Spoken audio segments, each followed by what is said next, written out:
I was going to do a commentary through this, but I think I'll leave it off. I'll do something later.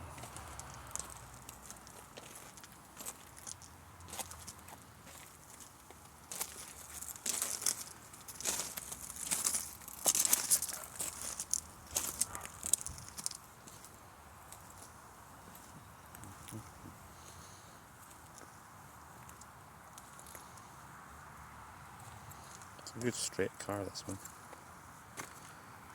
It's all the original steel. The body's not been separated from the chassis ever because it's still got the original rivets. This is the car. Doing this one-handed, it's quite heavy. 2 seconds. Launch that. There we go. Right. So I have done a decoke last winter on this engine. On a new gasket.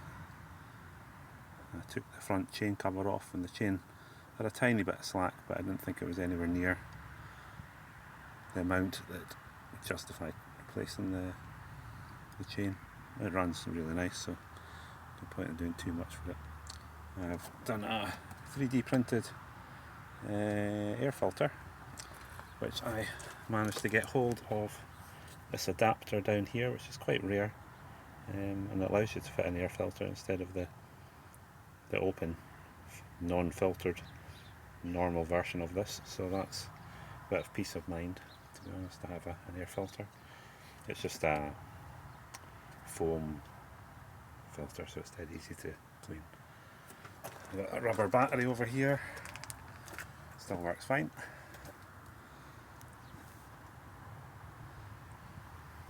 Just check the oil and the water every time I take it out.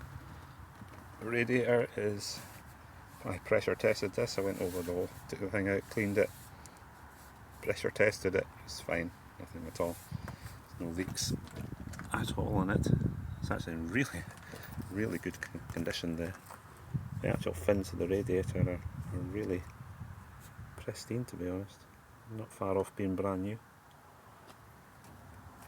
That's the reservoir for your wipers. Quite dark down there, but there's no rust on the bonnet or anything like that. It's a very rust-free car, extremely rust-free.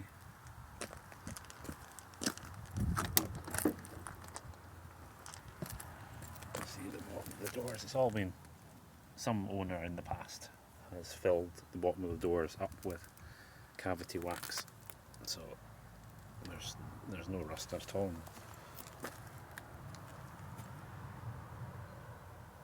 Very old-fashioned period interior.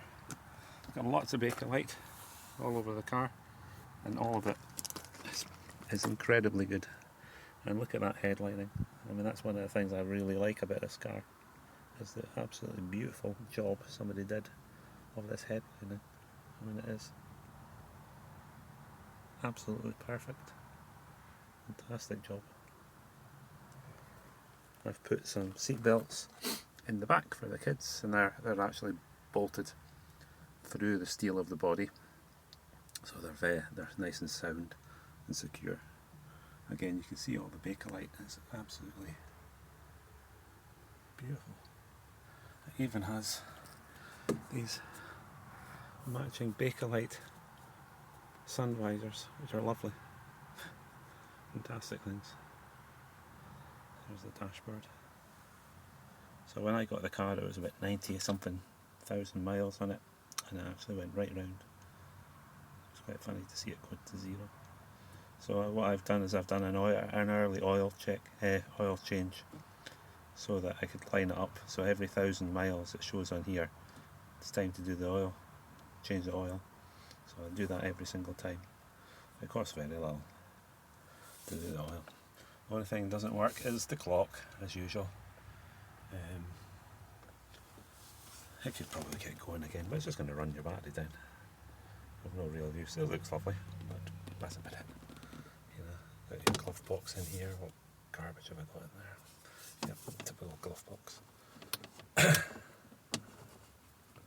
try to do this at one-handed. There we go. Again, it's nice. Nice car. Loads of room in the back. Just such a big, comfy space in the back for people. It's a real surprise when you're given the size of the car, just how much room there is in the back of this thing. I'll just show you just how much legroom. Yeah. So, I mean, I'm 5'5". And just look at the amount of room for your legs. It's crazy. Yeah. This is such a small car, and it literally got like over a foot of footwell clearance. On the passenger side, the seats fixed in place, and even there, if you can see, look how much room I've got for my feet.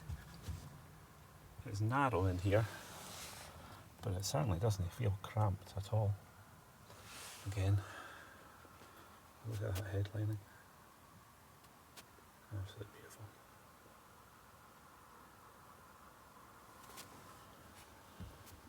Open this door. It says, oh yeah, it's up. I don't usually sit in the back.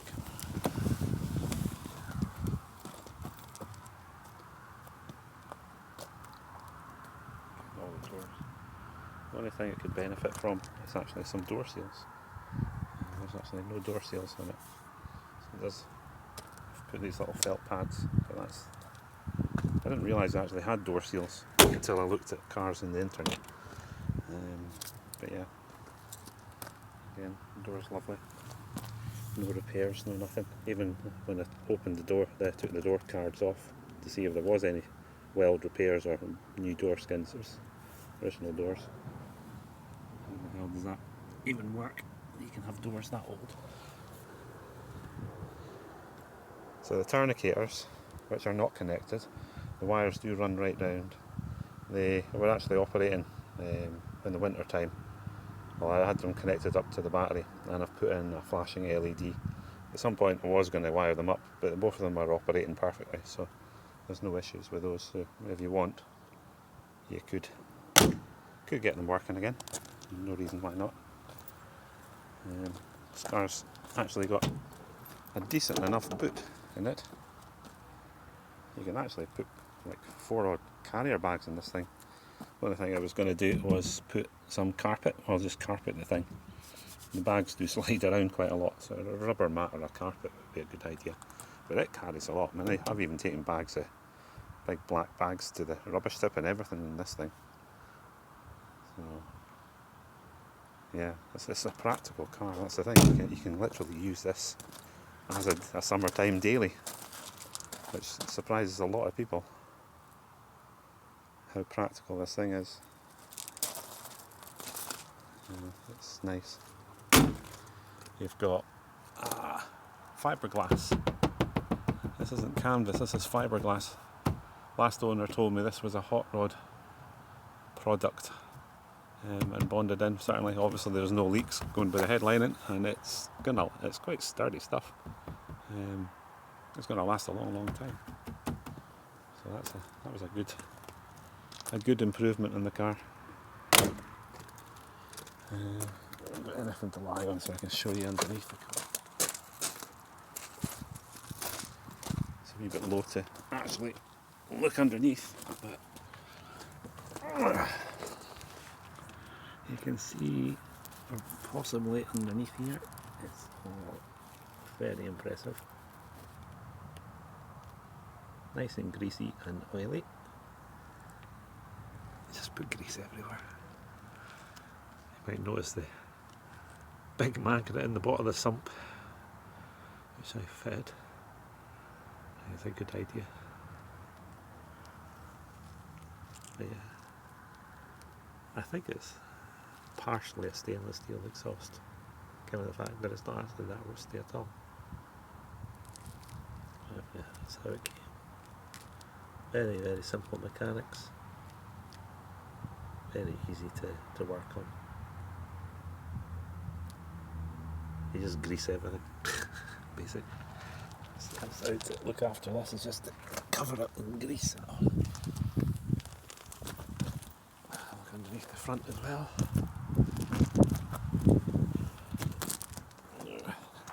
A long video, but hopefully not too boring.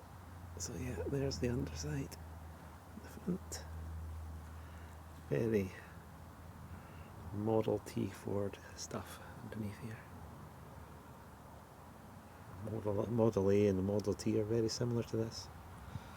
One of the things I did over here on the pulley is I have fitted, I did put some timing marks on, and I fitted a little piece of metal to line up with the different degrees in TDC, so you can actually use a strobe. So that's how I timed it last time, I was actually using a strobe instead of the dodgy pin idea that Ford tried. But yeah, it's all nice underneath there as well. The wiring was done by the previous owner, just replaced the whole wiring. He wanted it, I think when he bought it, it was 12 volts with a stereo, and he promptly pulled all that out and put a 6 volt system in with new wiring. So that's obviously in good condition as well. So yeah, that's up the underside. Go to the back as well.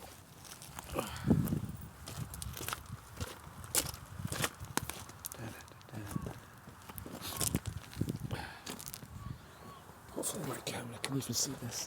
But yeah, there's the underside, the fuel tank here. Nice fuel tank, there's no leaks at all. You can see some of the wiring that he's done. Yeah, you can see underneath here. You can hopefully make that out.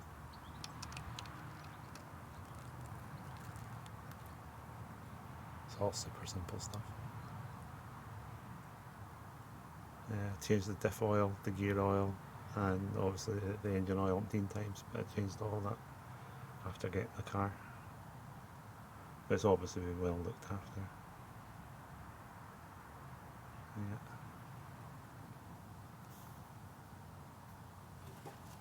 Yeah. Gigantic tailpipe.